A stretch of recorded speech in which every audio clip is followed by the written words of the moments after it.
करेगा सर। जी सर। जी जी start video cut ना कीजिए। स्टार्ट स्टार्ट आज की ये प्रेस कॉन्फ्रेंस जो है ये पुलवामा के उस बर्बरियत वाले हादसे के बाद जो जिस तरीके से पाकिस्तान के टेररिस्ट जो कार्रवाइयां आज तक करता आया है उसके एक्सपोजर के बाद और फिर गवर्नमेंट ऑफ इंडिया ने प्रधानमंत्री श्री नरेंद्र मोदी जी ने और उनकी सरकार ने गवर्नमेंट ऑफ दिल्ली ने जो एक दृढ़ निश्चय से ये मन बनाकर पाकिस्तान को सबक सिखाने के कदम उठाए हैं, हम तमाम सिख कौम से तल्लक रखने वाले उनकी इस बात पे सराहना करते हैं। और हम इस बात की भी सराहना करते हैं कि उन्होंने पाकिस्तान ने जो जवाबी हमले यहाँ किए हैं करने की कोशिश की है हमलों को, उनको किस तरीके से विफल किया है, उसके लिए भी हम भारतीय सरकार को और तमाम रियासतों के एडमिनिस्ट्रेटिव सेटअप को और ख़ास तौर पे सबसे ज़्यादा हम अपनी डिफेंस फोर्सेस के उन जवानों को, उन अफसरों को शाबाशी देते हैं, मुबारकबाद देते हैं और भरोसा दिलाते हैं कि तमाम सिख कौम जो है, चाहे वो हिंदुस्तान में है या हिंदुस्तान से बाहर है, वो हिंदुस्तान की सरकार के साथ खड़ी है। और हम लोग सिखों की ये तारीख रही है कि जब भी कभी मुल्क पे कोई हमला हुआ है किसी दौर में भी, तो उन्होंने बढ़ चढ़कर कुर्बानियां दी हैं। हमारे गुरुओं की, उनके बच्चों की कुर्बानियां और सैकड़ों हजारों और बाकी सिखों की कुर्बानियां उस बात का गवाह है। इतना ही नहीं, जब 1965 की जंग हुई थी तब भी सिखों ने जो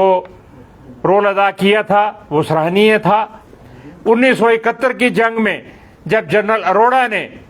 1 लाख पाकिस्तानियों को कैदी बनाया था और बांग्लादेश को आज़ाद कराया था, वो अपने आप में एक मिसाल है। एयर मार्शल अर्जन सिंह जी जिन्होंने ये काम तमाम किया था इस नफरत का, पाकिस्तान को सबक सिखा के, वो इस बात की मिसाल है। हम आज भी अपनी फौज को, अपनी डिफेंस फोर्सेस को नमन करते हैं और हम पूरी तरह से तन मन धन से उनके साथ खड़े हैं। इसके साथ ही हम पाकिस्तान को ये वार्न करते हैं कि वो ये जो शेलिंग सिविलियन एरियाज में कर रही है, टाउन्स में और शहरों में कर रही है बर्बरियत के साथ, जहां बेबस बच्चे, माताएं, बहनें वो मारे जा रहे हैं, जख्मी हो रहे हैं। और इतना ही नहीं, सबसे जो घटिया बात उन्होंने की है कि गुरुद्वारों पे, मस्जिदों पे और मंदिरों पे उन्होंने हमले किए हैं, जो कि निंदनीय है। क्योंकि कोई ये जंग का एक असूल होता है, जंग भी लड़ी जाती है, there are rules for war, there is doctrine of war के भी एक सेट रूल्स होते हैं कि ह्यूमन राइट्स वायलेशन ना हो, सिविल कैजुअलिटीज ना हो, जंगें हों तो चलो फौजों की हो या इस तरह की बात हो। लेकिन पाकिस्तान ने वो तमाम जो इंटरनेशनल कन्वेंशंस हैं उनको ना मानते हुए जो बर्बरियत भरा मुजाहरा पिछले 2 दिन में किया है और कल रात को किया है, आज सुबह किया है, हम उसकी भर्त्सना करते हैं और बता देना चाहते हैं पाकिस्तान को कि वो दिन दूर नहीं है जब पाकिस्तान एक ऐसा सबक सीखेगा कि वह दोबारा वो दहशतगर्दी को सपोर्ट करने का सोच भी नहीं पाएगा। हम अपनी तमाम सिख बरादरी की तरफ से, चाहे वो हिंदुस्तान में है चाहे बाहर के मुल्कों में है, उन सब की तरफ से इस मुल्क के तमाम वासियों को ये आश्वासन देते हैं कि हम अपनी सरकार और अपनी डिफेंस फोर्सेस के साथ खड़े हैं, तन मन धन के साथ। अब हम सिर्फ एक मांग करते हैं भारतीय सरकार से, वो मांग ये है कि ये जो उन्होंने बड़े अच्छे तरीके से भारत की सालमियत को, अखंडता को इकट्ठा रखा है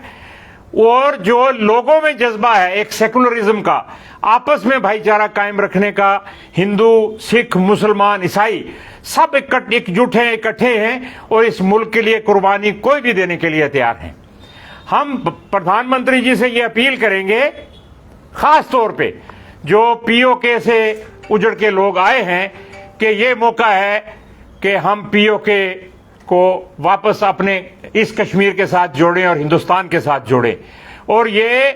पार्लियामेंट का एक यूनानिमस रेजोल्यूशन भी है जो पास किया गया था कि भारत सरकार वचनबद्ध है कि वो पीओके को वहां से आजाद कराएगी उनके चुंगल से, और उसका विलय जो है वो भारत और कश्मीर के साथ होगा। हम प्रधानमंत्री जी को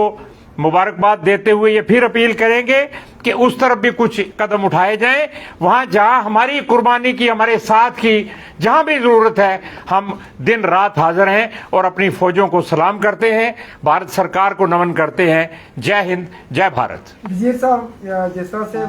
पुंछ में सांसद परवाना हरकत किया पाकिस्तान में, वहाँ पे बहुत सारी कैजुअलिटी हुई, बहुत सारी लोग जख्मी हुए हैं, घरों को तबाह कर दिया गया। सरकार से क्या मांग करते हैं? क्या रिहेबिलिटेशन के लिए कोई सरकार से मांग की जरूरत मैं नहीं समझता हूं, लेकिन आपने सवाल किया है तो सरकार का ये फर्ज है, ये उनका कॉन्स्टिट्यूशनल और एडमिनिस्ट्रेटिव फर्ज है कि जो लोग इस जंग से मुतासर होके अपने घरों को छोड़ के, जिन्होंने अपनी जानें गंवाई हैं, हम अपील करते हैं सरकार से कि उनको कॉम्पनसेशन भी दी जाए और उनको रिहेबिलिटेट करने के लिए स्पेशल पैकेजेस बनाए जाएं और अभी से देखा जाए, क्योंकि ये जंग कोई भी रुख ले सकती है। तो जिन लोगों का नुकसान हो, जो उजड़ पुजड़ के आए हैं, और खास तौर पे पुंछ में